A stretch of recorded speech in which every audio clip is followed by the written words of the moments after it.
What's up, everyone? Welcome to another edition of the African Football Roundup. Usually we drop these on Mondays and then we drop the Five Aside podcast on Friday. This week, however, has been very, very busy. I had been in Tunis, in Tunisia, shooting something related to the African Cup of Nations. I didn't have a chance to watch any of the Champions League matches or any of really African footballers playing in Europe over the weekend. And as a result, it would feel fraudulent to put out an episode on Monday. I had just gotten back yesterday, which is Wednesday, as I'm recording this. And so I haven't really had the time to put in the research necessary to continue with the Five-A-Side series for Friday. And so we're just going to skip one Friday of the Five-A-Side. This is going to be like a roundup episode, but we're just going to talk about a general topic related to African football, and then going to do a roundup on Monday and back to the Five-Side podcast next week with another African head of state and how they use football to their advantage. This time is going to be a fellow from West Africa, Francophone West Africa, so stay tuned for that. This week we're going to talk about something that went viral on social media about last week. For those that haven't seen it, Obi went on Rio Ferdinand's podcast and he was talking about what ended up being called black tax on Twitter. But he was basically talking about the exploitation of certain families on the African continent when it comes to their relatives who are professional footballers. And for those of you that haven't heard it, I'm going to put an excerpt here now, and then we'll pick it up right after. When you come from Africa, and this is something I don't think we speak a lot about, when you make money, it's not your money. You have all these relatives, cousins, whatever you call it. Who you didn't know. Yeah. And your sisters, they go off and they get married to some guy, who just wants to get married to Obi Mikel's family, because then my life is sorted. And then you start looking after this guy. Before you know it, you're looking at them, where is it? You're on less than them. Exactly. They keep having so many kids. And you're looking at, okay, you're having this much kids. Who's going to look after them? It's you. The culture that they expected you to do that. For them, you owe them that. So sometimes you have to be strong and say, you know what, guys, enough is enough. I don't care. They give you this thing whereby if you don't do it, we're going to go to the press. Oh. Wow. Man, What? Did you have them conversations? Yeah. What? After all I've done for you guys. But this happens a lot. To all the players, a lot of the players in your team. In Africa, I'm telling you, not everybody comes out and speak about it because we're thinking, how are we going to talk about this? So as soon as I saw this clip come out with Obi Mikel talking about this, I immediately knew that this was something that I wanted to talk about because it had been on my mind for quite some time. I think African footballers, especially star African footballers playing in Europe, are some of the most misunderstood people on the continent. Some of the most misunderstood people in the world, really. A lot of them have, negative reputations. Many European football supporters or journalists don't really understand some of their reactions, some of the ways they comport or behave. And as a result, I think they're unfairly portrayed.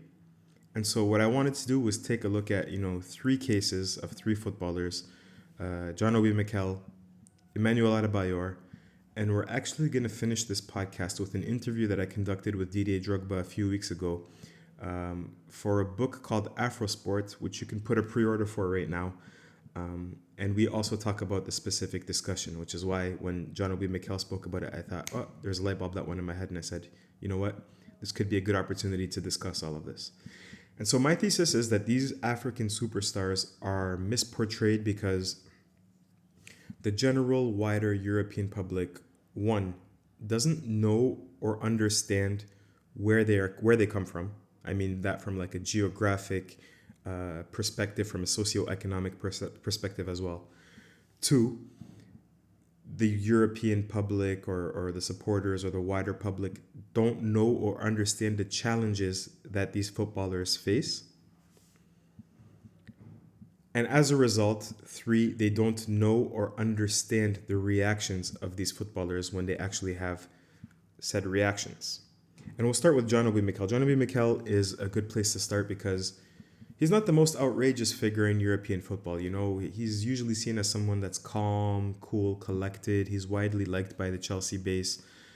But look at some of the things that he's had to face in his life. So he talked about being exploited by his family. And you have to understand that here we're usually seeing one side of the equation. We're not seeing the other side of the equation. But he talks about that. People don't know that John Obi Mikel's father was kidnapped.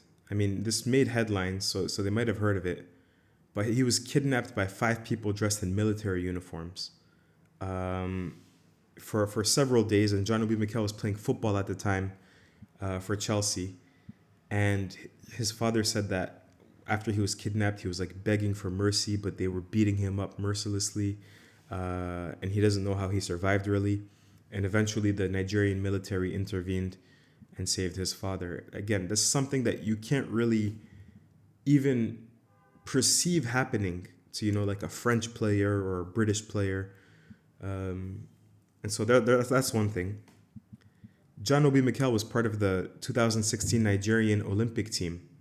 And this Olympic team, there was trouble in the preparation in that they didn't really receive funds necessary to travel to Brazil in time during the preparation. John Obi Mikel paid out of his pocket so that the team could fly over and participate in that first match on time. Again, not really a responsibility that, British or French superstars have to really take on in their life. Me personally, one of the more profound things that I've ever heard in my life from a footballer was when I interviewed Cheikhou Kouyaté in 2017. At the time, he was playing for West Ham United. And we're talking about, his career path and how he made it and really how he made the move to Europe. And he was telling me that at 15, 16 years old, he met an agent and the agent took him around France and he was doing different trials around France. And the idea was that one of the clubs that he was trialing at would pick him up and he would eventually move on and be a professional footballer that way. Cheikhou Kouyaté said that basically, like at the airport, like a lot of people were there to see him off. He went, he does 7 or 8 trials all around France, north, south, east, west. Nobody wants him.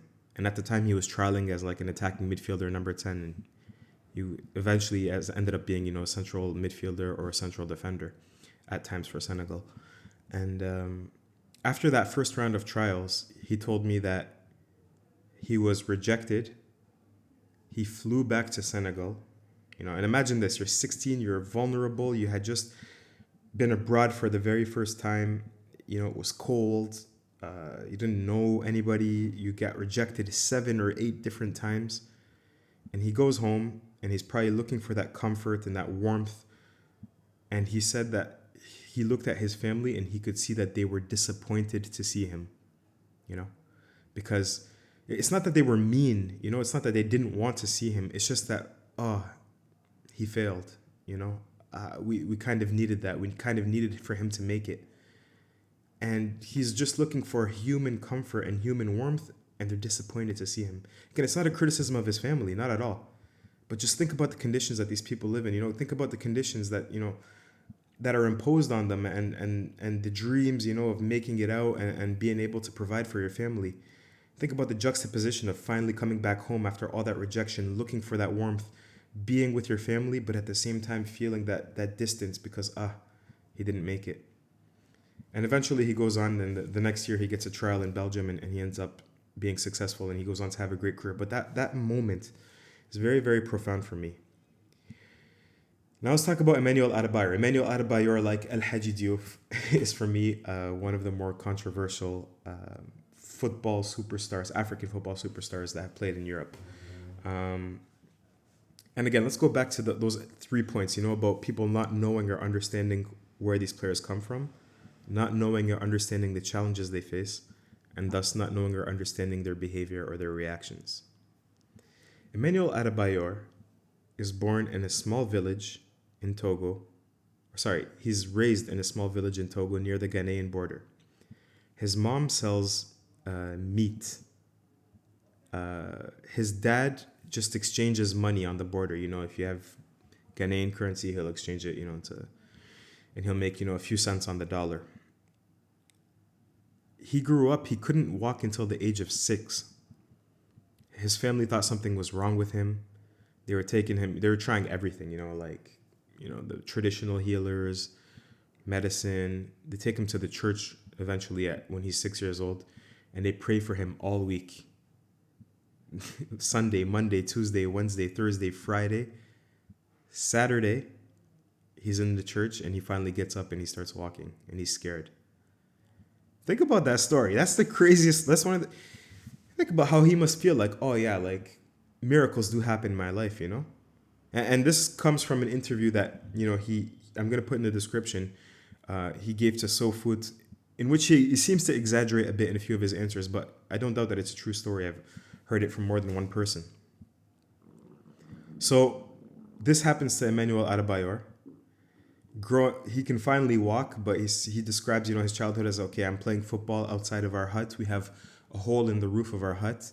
His job is, when it starts raining, to grab a bucket and go put it under that hole so that they can collect rainwater.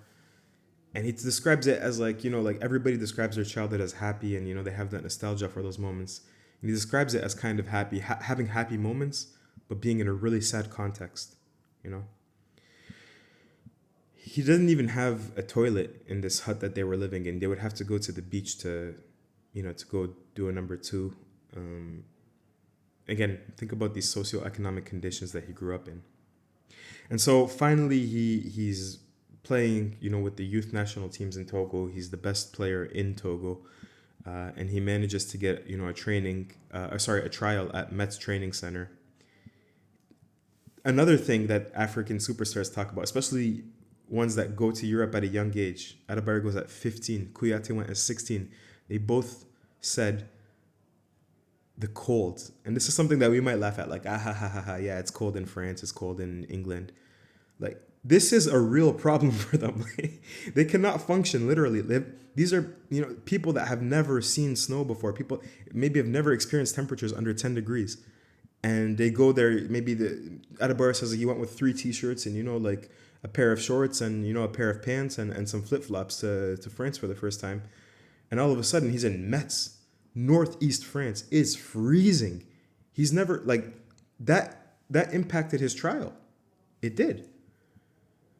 So anyways, he talks about like not being able to perform in those conditions, not feeling his lips for the first time. And eventually, the good people at Metz help him, and he pulls through, and finally, like the really great thing about this interview with Adebayor is he talks about having an understanding man manager as a coach, because he talks about Arsene Wenger, and he says, I've never really heard anybody badmouth Arsene Wenger, not like Samir Nasri, not Emmanuel Adebayor. They all respect him as a coach, and Adebayor says that, he says, he's a good coach and I respect him, but we weren't best friends. He's not happy about the way he left Arsenal because he felt like Robin Van Persie and him didn't get along, and Van Persie sort of pushed him out, and Wenger sided with Van Persie. But he had nothing bad to say about Wenger. But he talks about the importance of having a man manager as a coach, and having Harry Redknapp or having Jose Mourinho as coaches. And Harry Redknapp saying, there being a game on Saturday, and Harry Redknapp going to Adebayor on a Monday or Tuesday and saying, how you feeling? You okay? Yeah.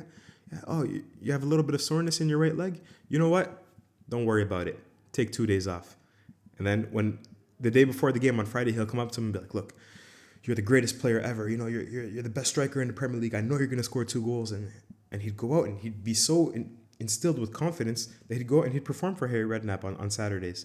And the next week, Redknapp would say, why don't you go to Paris? Go take the week off. Come back before the game. Before the game, he'd hype him up again. He'd perform again. And so, Adebayor, these are people, like when we talk about, we don't want to generalize, but Adebayor, they're having family problems. Obi Mikel, Adebayor having family problems.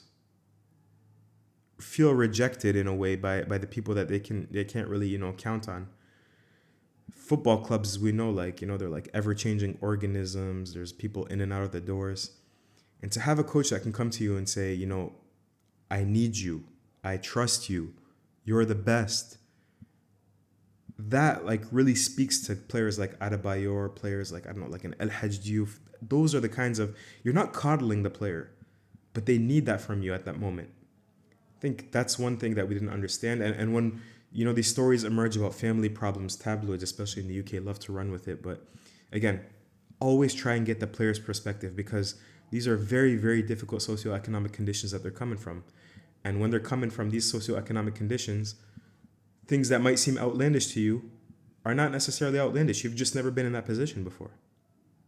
So yeah, I just wanted to have that conversation, and I'll leave you with the excerpt from the interview that I did with Didier Drogba 2-3 weeks ago, where I actually specifically asked him about Adebayor, and because I know he knows him, and I know that somebody like Didier Drogba has had to. I'm not saying his family, tried to exploit him or anything like that, but I understand that. Like, I asked him specifically about African superstar footballers and them having to deal with much more responsibility than your average British or French superstar footballer. Pierre-Emerick Aubameyang, the president, Ali Bongo, calls him on speed dial and says, hey, we need you, you took your international retirement? Actually, we need you. Can you please come back and play for us this week? Presidents of countries are calling them. Think about the responsibility they have to take on. Think about Obi Mikel's responsibility of having to pay for, the squad to travel to Brazil. Otherwise, Nigeria is probably not going to have the performances that they had in Rio 2016, where they win a bronze medal. So these players, if you can put them in the right conditions, if you can make them feel the right way, you're going to get the maximum out of them. And I think that they can perform better than your average athlete because they know how to deal with more bullcrap. So that's just something I wanted to talk about. I wanted to get off my chest, and now I'll leave you with the excerpt from Didier Drogba. I've experienced that. Like I'm still experiencing it. So this is unfortunately part of our culture.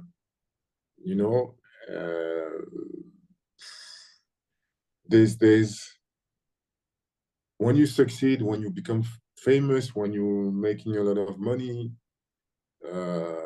people tend to believe that it's easy.